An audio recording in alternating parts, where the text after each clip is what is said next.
I don't know what Apple has smoked, but this is insane, so sit back and relax and enjoy the roundup. The long rumored AirTags are finally here, and if you don't know what they are, it's basically item trackers to track your items. And you can track them in the Find My app, and that uses the global network of Apple products that are closing in on 1 billion devices. That's insane, but that brings up some concerns about privacy, and you won't be sharing any data with anyone, not even Apple. They didn't stop there, they also added unwanted tag detection, rotating identifiers, and audible alerts from unknown tags. That will let you know if someone is trying to track you. And if you have an Apple device with the new One chip, you will get access to precision finding, which gets a precise distance to your AirTags. You'll get visual, audible, and haptic feedback when you're looking for it. And when you're buying AirTags, you can customize them with text and emojis. AirTags are retailing for $29 for 1 and $99 for 4. Orders start this Friday and are available on April 30th. The next product Apple announced was the Apple TV 4K, which has gotten an A12 Bionic chip. This allowed Apple to add HDR in high frame rate. And with upgraded AirPlay, you can send HDR high frame rate content shot on the iPhone 12 Pro onto Apple TV. This next feature is insane. Apple somehow managed to make a color calibration feature in combination with your iPhone and Apple TV to calibrate your TV. What? That's insane. And Apple has finally redesigned the Apple TV remote with a new clickpad that helps with accuracy, but Apple couldn't just listen to the consumers. No. They found a way to add their touchpad for swiping. And with the outer ring, they added a jog control. Apple wants you to only use this control for your TV because they have added an on-off and mute button, as well as a Siri button on the side of the control. You can get the Apple TV for $179 for the 32 gig model and $199 for the 64 gigabyte model, and are available for ordering on April 30th and shipping in the second half of May. The iMac was next up, and as anticipated, they added the M1 chip to the base iMac. At the first impressions, the colors are looking good. But why, Apple? Why did you have to include a chin again? I'm not sure about the white front, but the colors are looking so good. And the colors are green, yellow, orange, red, purple, and blue. With the new design, the iMac has 50% less volume and is only 11.5mm thin. They also increased the screen size to a 24-inch display with a 4.5K resolution, P3 wide gamut, true tone, and low reflective coating.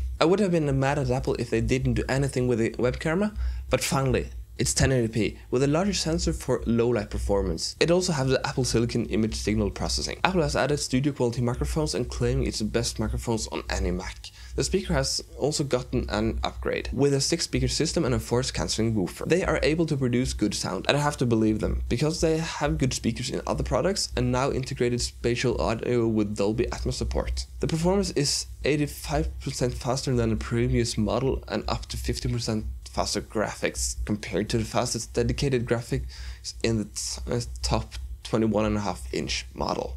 Apple has added 4 USB-C ports with 2 of them being Thunderbolt with support for a 6K display. The power connector is also redesigned. It now connects with magnets, which I hope is secure. Since it's so thin, the iMac needs an external power brick. But before you start complaining, the power brick has an Ethernet port so you can get wired internet. And with an updated iMac design comes a redesigned keyboard, trackpad, and Magic Mouse. All of them have matching colors to the iMac, but the Magic Keyboard has more up its sleeve. All of them now have an emoji, spotlight, dictation, do not disturb, and a lock key. 2 of them have Touch ID, so if you want a keyboard with or without a number pad, you have the option. Touch ID lets you purchase with Apple Pay, unlock your iMac, and switch between users. The new iMac starts at $1299 and $1499 for a model with some extra features. Ordering starts April 30th and starts shipping in the second half of May. The last product Apple announced was the iPad Pro with the M1 chip. This means that you'll get Thunderbolt 30 support and all-day battery life. It's 50% faster than the previous model with 40% faster graphics with support for the latest controllers from Sony and Xbox. You're also getting 5G and millimeter wave support in the United States. There are frustrating things with the iPad Pro as well, in this case the front-facing camera.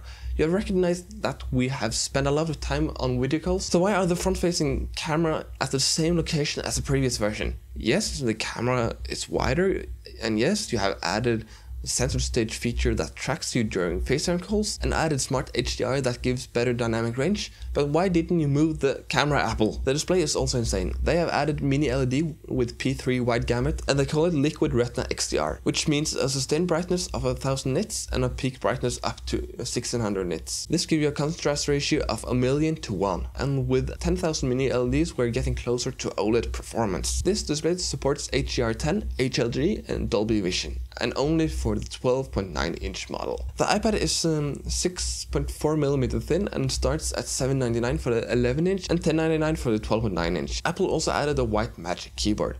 Ordering starts at April 30th and starts shipping in the second half of May. What do you think of the products? Are you planning to buy one or more of them? Let me know down in the comments.